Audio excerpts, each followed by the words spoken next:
الله الكافي ربنا الكافي قصدنا الكافي وجدنا الكافي لكل الكافي كافنا الكافي ونعم الكافي الحمد لله.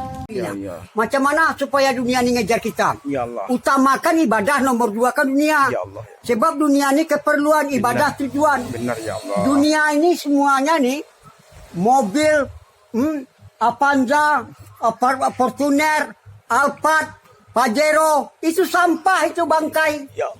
Jadi kalau orang tergila-gila dengan bangkai, macam mana? Ya Ini Allah. sudah tertipu ya Allah. Ya Allah. Jadi Ya dunia Allah. ini taubahnya seperti nenek-nenek bersolek. Ya Allah. Dilihat dari Ya jauh Allah. alangkah cakapnya. Benar ya Allah. Jadi sekarang tuduh-menuduh. Ya Allah. Kata orang kaya, orang miskin yang senang. Benar ya Yang nggak Allah. banyak keperluan, tapi Ya kata Allah. orang miskin, orang kaya yang senang. Ya Allah. Orang yang senang itu bukan orang kaya, orang Benar, miskin. benar. Orang yang senang itu orang yang taat kepada Allah, orang yang mengamalkan agama. Benar Baik ya dia Allah. orang kaya maupun orang miskin. Ya Kalau mereka Allah. taat, inilah orang yang berhasil dunia sementara Subhanallah, dan ya. di akhirat selama-lamanya. Masya Allah. Tiada nafsi ke sukria, afkanan he merana mustamare. Subhanallah. Jadi dunia ini nafikan terus. Ya Allah, benar dunia itu ya tidak Allah. ada, Allah yang ada. Allahu dunia Akbar. kecil, Ya Allah. Allah yang maha besar. Benar ya Allah. Dunia sebentar, akhirat abadan dan abadi. Benar ya Allah. Itulah yang kakek sampaikan. Benar ya Allah. Allah. Nanti kita ulang lagi. Benar.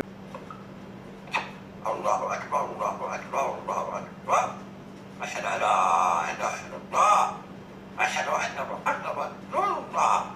Hayya 'alas salah. Hayya 'alal falah. Qad qamat salat, Allahu akbar.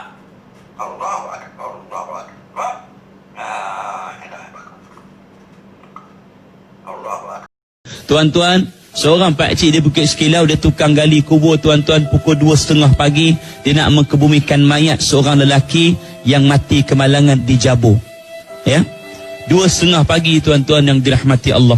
Bila sampai dia terima panggilan 2:30 pagi daripada pihak hospital kan. Hospital sekarang ni orang mati, orang yang dah meninggal pihak hospital akan uruskan. Waris hanya tuntut saja. Tuan-tuan 2:30 pagi terima panggilan. Pak mak, pakcik bawa kawan dia seorang pergi hospital nak ukur lah, nak gali liang lahat, nak kena ukur. Ya, sebab ada orang Bukit Sekilau yang lain yang gali lubang kubur tuan-tuan. Bayangkan dia tengah gali lubang kubur, dia nampak tengkorak di sebelah.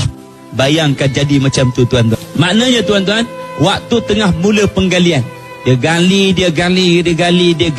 gali lubang kubur tuan-tuan yang dirahmati Allah sampai ke liang lahat. Liang lahat ni ada dua bentuk. Satu orang selalu buat L yang bentuk ke dalam, satu L yang lurus. Kalau kita berdiri atas kubur, kita boleh nampak L yang lurus. Dan kadang-kadang kalau di belah kampung, orang akan buat liang lahat tu L ke dalam. Betul kan? Maknanya tuan-tuan nak bagi tahu, 3 orang duduk dalam gali lubang kubur, 2 orang duduk atas nak sambut tanah. Waktu penggalian dimulakan, penggalian dimulakan sampai nak liang lahat tu L ke dalam tu tuan-tuan. Waktu orang tengah cangkul tu, menggunakan tangkul yang pendek tuan-tuan, di tengah dalam liang lahat tu sebaru sesuku, tiba-tiba mata cangkul tu dia berlaga pada seolah-olah berlaga seperti berlaga pada batu. Bila berlaga pada batu, maknanya kita boleh bayangkan mata cangkul berlaga dengan batu, maka bunyi dia macam mana, betul kan? Dan seolah-olah seperti bunyi bila berlaga mata tu dengan batu tu, seperti seolah bunyi cermin yang pecah.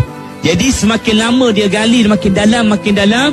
Untuk liang lahat tu tiba-tiba dia nampak macam benda yang berwarna hitam. Berwarna hitam tuan-tuan, ni cerita betul ni, saya tak tipu. Untuk pesanan saya tuan-tuan. Jadi bila dah ada nampak warna hitam tu, pihak yang menggali tu, pakcik tu kata, kita kambuh balik tanah. Kita kambus balik tanah, kita kata pergi tempat lain lah. Kita cukup jangan gali di sini. Tuan-tuan bayangkan tengah gali, siap lagi sikit lagi nak gali liang lahat. Bila nampak benda warna hitam, terus tak gali. Bila tak gali tuan-tuan yang dirahmati Allah, pakcik tu kata, kita pergi jauh sikit, 100 meter kita tukar tempat. Ke bumi balik, kambuh balik tanah. Orang kambuh balik tanah tuan-tuan, kambuh balik tanah. Dia pergi sejauh 100 meter daripada tanah yang pertama, lubang kubur pertama. Pergi 100 meter jauh sikit daripada lubang kubur pertama, buat penggalian kali yang kedua. Tuan-tuan, penggalian lubang kubur yang kedua dimulakan. Dia gali tuan-tuan lubang kubur kali yang kedua, dia gali. Sampailah ke liang lahat tuan-tuan yang dirahmati Allah. dengan jelas. Kali ni tadi dia gali luar lahat tu sesuku, kali ni tengah sikit tuan-tuan. Bila dia gali sampai tengah tuan-tuan, memang penuh dengan jelas. Di seluruh liang lahat sampai tengah tu, daripada awal sampai tengah tu tuan-tuan, memang penuh dengan warna hitam panjang. Semakin dia gali tuan-tuan, kedengaran seperti bunyi tuan-tuan hembusan nafas daripada dalam tu tuan-tuan, seperti bunyi hembusan yang cukup kuat, seperti bunyi angin yang ribut tuan-tuan. Semakin kuat dan semakin kuat tuan-tuan. Pakcik tu kata kita kambus balik tanah 2 kali tuan-tuan. Dari kali lubang kubur tuan-tuan di Bukit Sekilap, 2 kali tuan-tuan kambuh balik tanah. Bila kambuh balik tanah tuan-tuan, kali ni tiba-tiba waris telefon.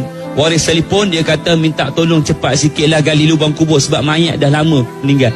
2:30 pagi tuan-tuan mayat meninggal tuan-tuan. Dah pukul berapa? 6:30 gali. 6:30 gali kalau 2-3 jam tuan-tuan satu lubang. Tuan-tuan bayang kalau pukul berapa nak kebumikan mayat. Kita ni tuan-tuan, bila kita akan mati tuan-tuan yang dirahmati Allah, kata guru kami tuan-tuan, kita semua manusia kita akan mati. Jangan takut, dia kata. Yang kita nak kena takut ialah macam mana kita mati menghadap Allah Subhanahu Wa Taala. Itu yang kita nak kena takut. Sebab tu siapa pun kita, hebat mana pun kita, jangan takut untuk kita mati. Yang kita nak kena takut macam mana kita nak mati menghadap Allah Subhanahu Wa Taala. Kita boleh sebut tak kalimah la ilaha illallah? Orang pandang kita dengan pandangan yang buruk, itu pedulikan, sebab kita hidup kerana Allah Taala. Betul kan? Pasal kita hidup kerana siapa? Kerana Allah Subhanahu Wa Taala. Jangan fikir pasal orang lain. Kena ingat tu. Bila dah kata jangan tanam kat situ, biar dia bawa waris dia telefon dah kata, okey, ni mayat dah lama sangat ni tuan-tuan. Mayat dah lama sangat ni. Lubang kubur dah jadi macam tu. Kambuh balik tanah. Cambuh lubang kubur yang kedua. Tuan-tuan, bila kambuh lubang kubur yang kedua tuan-tuan, dekat mana lagi nak gali tuan-tuan? Mayat semakin lama dah tuan-tuan. Mayat semakin lama ni cerita ni tuan-tuan. Bila mayat dah semakin lama, pakcik tu kata, kali ni walau apa pun jadi tuan-tuan, dia kata kita tetap kena gali dan kita tetap kena tunggu tuan-tuan. Bila dah tuan-tuan lubang kubur yang kedua dah ditanam balik, kambuh balik, kali ni kita gali lubang kubur yang ketiga. Kali ni walau macam mana pun sekali tuan-tuan, lubang kubur ni tetap kita kena gali. Penggalian lubang kubur yang ketiga dimulakan tuan-tuan. Bila penggalian lubang kubur yang ketiga dimulakan tuan-tuan, kali ni pakcik tu sendiri yang duduk dalam kubur tu 3 orang tuan-tuan, 2 duduk di atas tuan-tuan. Penggalian dimulakan. Bila penggalian dimulakan, dia gali tuan-tuan. Kali ni bila sampai liang lahat, nampak dengan jelas berwarna hitam, kulitnya seperti cahaya, seperti yang keras tuan-tuan. Maka itulah yang dia beritahu pada saya, dia ceritakan pada saya tuan-tuan, apa yang memenuhi pada liang lahat, itulah namanya seekor ular yang besar.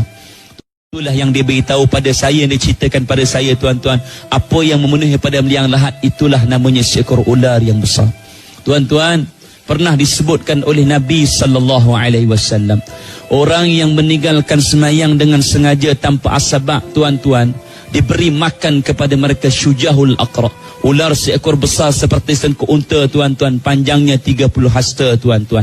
Diberi makan kepada mereka manusia-manusia yang seumpama ini tuan-tuan. Kena ingatlah termasuk saya tuan-tuan.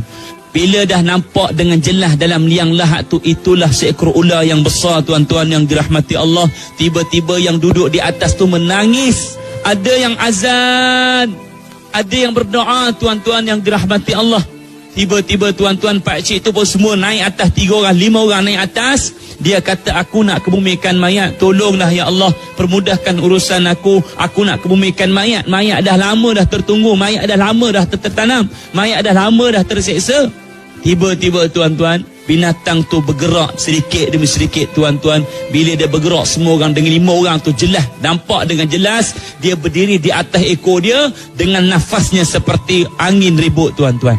Tuan-tuan bayang, dia berdiri di atas ekor dia tuan-tuan. Bila berdiri di atas ekor dia, tiba-tiba bila dia berdiri atas ekor dia tu menyusuh hilang di celah-celah Bukit Sekilap. Tuan-tuan pergi perkampungan Bukit Sekilap, kau tak nampak kan macam mana kubur dia. Bila dah hilang tuan-tuan, setengah jam lepas tu mayat pun sampai. Bila mayat pun sampai tuan-tuan yang dirahmati Allah, waris mesti kena tengok mayat untuk kali yang terakhir. Dibuka kainkan kafan di muka tuan-tuan, kita akan tengok tau. Siapa yang nak tengok mayat untuk kali yang akhir boleh tengok. Kita akan tengok mayat untuk kali yang terakhir tuan-tuan. Bila dah kata siapa nak tengok, waris nak tengok, okey, mayat bawa turun tuan-tuan. Ya, mayat bawa turun. Bila dah semua waris semua dah tengok mayat tu tuan-tuan yang dirahmati Allah, bila mayat dah semua dah tengok, dah kucup, dah peluk apa semua, diletakkan mayat tu dalam liang lahat.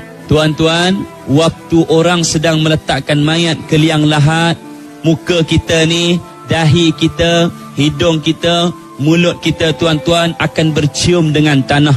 Kerana manusia asalnya daripada tanah dan kemudian dia akan kembali daripada tanah. Kemudian tuan-tuan, apabila diletakkan di belakang mayat tu dengan beberapa ketul tanah tuan-tuan yang dirahmati Allah, baru orang nak letakkan papan yang lahat tu tuan-tuan, tiba-tiba dengan jelas orang nampak dengan jelas tuan-tuan, semua orang yang berada di situ, tiba-tiba orang nampak batuk makhluk yang namanya ular tadi, yang 5 orang tak cerita tadi, keluar daripada celahan-celahan lubang kubur tuan-tuan. Bila dia keluar begitu tuan-tuan, semua orang berlari jauh daripada lubang kubur, duduk tepi jalan, dekat tepi jalan Bukit Sekilau tu. Bila dah begitu tuan-tuan yang dirahmati Allah, 10 minit lepas tu sampai tuan-tuan dia masuk terus. Bila sampai masuk terus tuan-tuan yang dirahmati Allah, orang tak tunggu lagi tuan-tuan. Bila orang dah tak tunggu lagi apa tuan-tuan, orang ambil tanah, orang terus kambus, ambil papan lahat tu terus tutup tuan-tuan.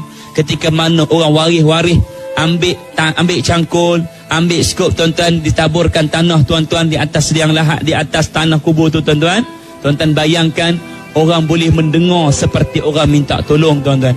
Tolong tuan-tuan, orang minta tolong tuan-tuan. Bayangkan orang boleh mendengar waktu orang tengah baca talqin tu, orang tengah baca tahlil, baca doa tuan-tuan, orang boleh mendengar seperti tulang yang patah sedikit demi sedikit, sedikit demi sedikit tuan-tuan yang dirahmati Allah. Bila kita tanya tuan-tuan siapa dia tuan-tuan, ada pengajaran dia berkaitan dengan semayang tuan-tuan yang dirahmati Allah. Ya, kita